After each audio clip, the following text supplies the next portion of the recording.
everyone, and welcome back to a new season of Public Opinion with your host, Pam Morton. I am so excited to be in a new year. I'm so excited to have a new administration. I'm so proud to have a vice president that's a female and African American, and I'm just excited about a lot of things. But what I'm most excited about is being able to have a co-host now on my show. So the way it's going to work is I have a new co-host. I'm still going to have participants who are going to answer the public opinion question of the week. But I just think it's nice to be able to talk to somebody else, to shoot things back and forth between that person. And so I want you all to meet my very good friend, Vanetta Perry. We always have shared things together. And this past inauguration, I had to call her and I said, now, I cannot experience anything that's of any significance without talking to you about it. So that's what we did. And we talked for like an hour and a half. And I said, you know what? I think I would really love to have her as my co-host. So I want you all to meet my very good friend, Vanetta Perry. All right. Hey, Vanetta. Hello, everyone. Hi. And now we're going to be known as Public Opinion with Vanetta and Pam, or Pam and Vanetta, because I think my name should come first. But thank you so much for agreeing to be my co-host. I am so excited about being able to talk about all things with you.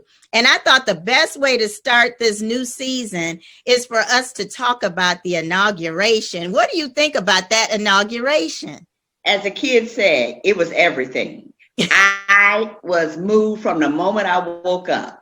And let me tell you, when I say the moment I woke up, when I saw that man walking out on the red carpet that he had bought at Home Depot, that started the thrill of the day, okay? And leaving as the coward he is. But it was just monumental in that respect. I enjoyed every bit of that.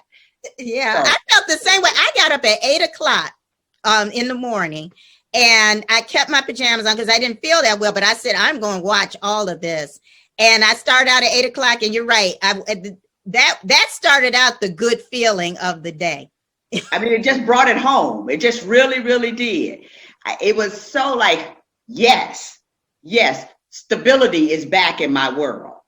A level of confidence is so overwhelmingly, I feel good. And a part of me said, now, should you be happy that something like this is happening? And then the best part of me said, yes. This is somebody who deserves to be kicked out. If there's anyone who deserves to be fired, is this person. Yeah. And he didn't go out easily, though. But, it's so many things that have happened over the 3 weeks, that led up to that. The fact that on January 6th, the Capitol was under siege, but the people still had the presence of mind to go back in there and to still cast their votes, even though there was still a whole lot of dissension. And even people who had been under siege were still willing to vote against it. But in the end, Mike Pence did, he did the right thing. And and then the next week when they had the impeachment. So it's been so much going on. So when January 20th came, it was almost like, I felt like Christmas. It was weird. It was Martin Luther King Day on Monday, and Wednesday it was the day for the public. But truth be told, this was Black History Week. Yeah. This was Black History Week. Yeah. Okay? Yeah, it was Black History Week. I just, and then, Kamala, your sorority sister, but, as part of the Divine Nine, we all share her. She is America. Okay. Yeah. And then she is part of the Divine Nine. Everybody is just proud to say, I'm a part of an African-American Greek organization. Oh, absolutely. And can you imagine the people who probably went to school with her are swearing up and down that they are her best friend. They had lunch together every day. Never saw her once on campus. She was bossy, not too approachable. But now we were so close. We were in the same dorm. They're just making up stories. And who can dispute them? Okay. And you're finding people finding pictures and digging them out. I mean, they're going back 30 years finding photographs of them with her. Oh, yeah, absolutely. And I wasn't comfortable until after I think after they both took the oath, like when she took her oath, I was like, okay, we got her through. And now, and then when he took his oath, and then it was just like a sigh of relief. That's the way you hold your breath. A part of you held your breath. And I'll tell you, the only other time I felt like that was when Barack, not when he was taking the oath, when he and Michelle were walking after the oath. I just kept thinking, get back in that car. You've done enough. Yeah. Yeah. And that's sad, though, that we have to feel that way. But especially after January 6th, I would have been okay if they didn't even have it outside. But I do understand the reasoning. We cannot subject ourselves to fear. We had to, to overcome fear. And we have to say, we have to prove to people, you all are not going to defeat us. Right. And it was more than ceremonial. I mean, we had to take advantage of that opportunity to say that we are a nation still strong and our morals are in place, because those are domestic terrorists, no matter where they want to call them something else. They're terrorists. Mm-hmm. They're homegrown terrorists. Yeah. That's exactly what they were. And I don't know why they don't really want to call them that. They call them insurrectionists. But they were terrorists. They were domestic terrorists, because anytime you utilize that type of thing to try to change political trajectories or whatever, that's terrorism. And so, that's all it was. But I'm so glad, though, that they got through that. I'm so glad that they were able to take their oaths. And is there anything in particular that you like most about the inauguration? Well, as I said, the leaving of the coward first. And of course, like everyone else, I was moved by that young lady, her presence, who did the poem. I enjoyed that so much.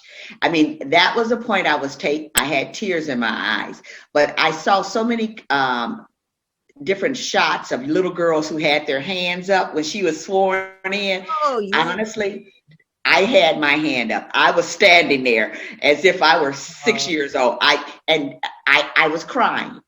And it felt like Kamala is somebody that I could talk to.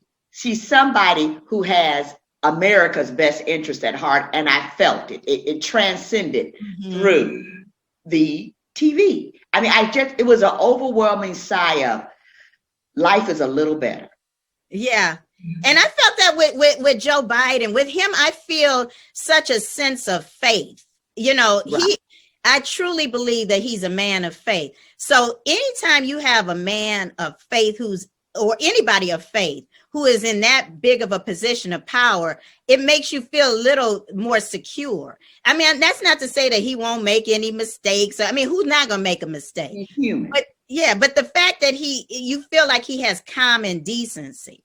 And I feel like that's something that we haven't had in so long, that it almost was like it was an infection that had gone through the whole administration, where everybody was willing to just toss decency aside and just do whatever they wanted to do. And that was a culmination. What we saw January 6th was a culmination to me of an infection that was just almost got to a point, or a blister, and it just had to explode. And I think that's what happened. Well, what was fearful to me in all of this is that these are elected officials, but where is their humanity? Mm-hmm. When they go back home, I realize that they have a base, but at some point you do a gut check and say, I don't want to represent these values. I don't want history to reflect that I took part in this. And how can you say, I know that politics is intoxicating and you enjoy being a part of it, but is it worth selling your soul?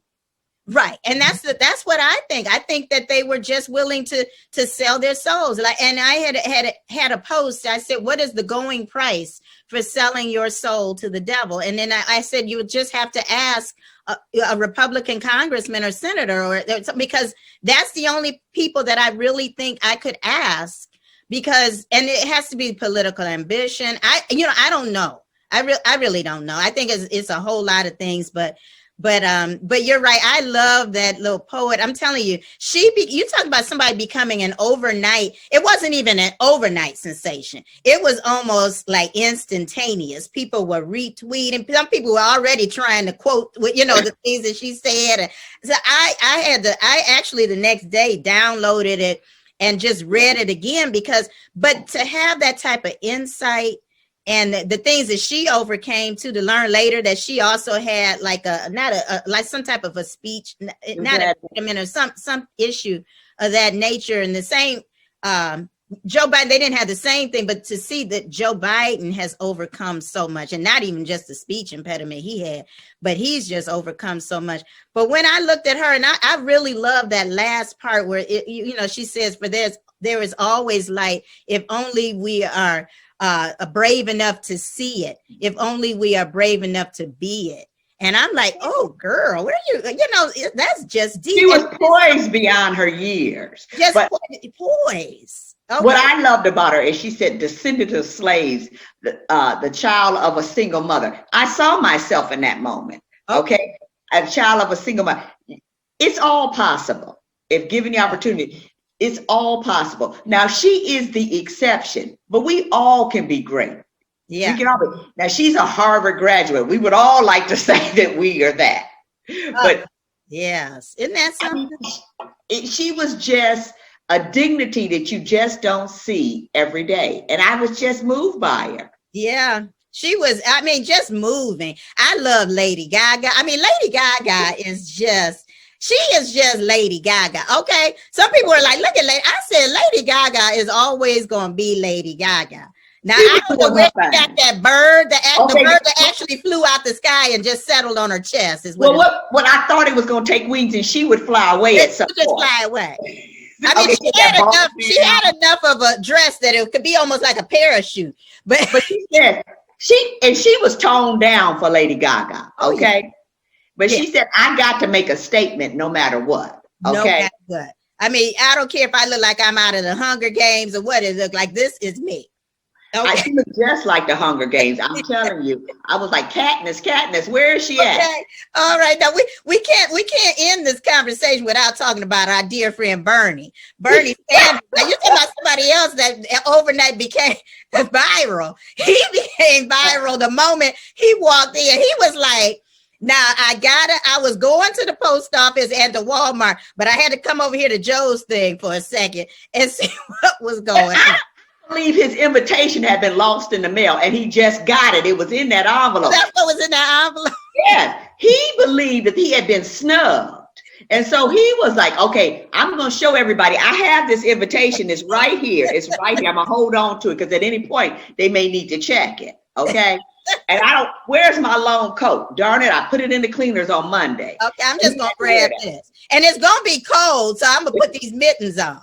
Now, I don't care that they look crazy, and I know what it's like. I've attended several inaugurations. I would have liked to have actually been the one getting sworn in this one, so I know what I'm going into. It's going to be cold.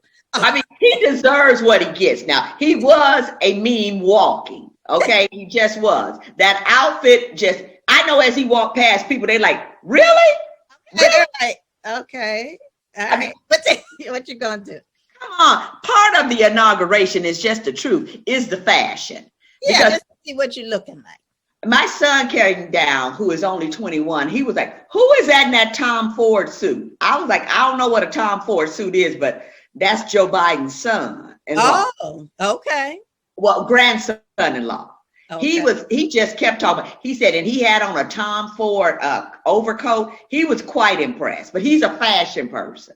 Oh, okay. Well, I don't know about that. All I know is Bernie Sanders didn't have on no Tom Ford. Tom Ford would be like, you a doggone lie. Okay, don't you say that anymore. I have anger. I don't think anybody wants to, except for the lady that made the mittens. That's the only person who own up to any piece of the wardrobe he had. Well, they have research. They know where that coat came from. It has a name, but I think the origins of it, the purchase place was Target. Oh, absolutely, yeah. It was not an investment. Target.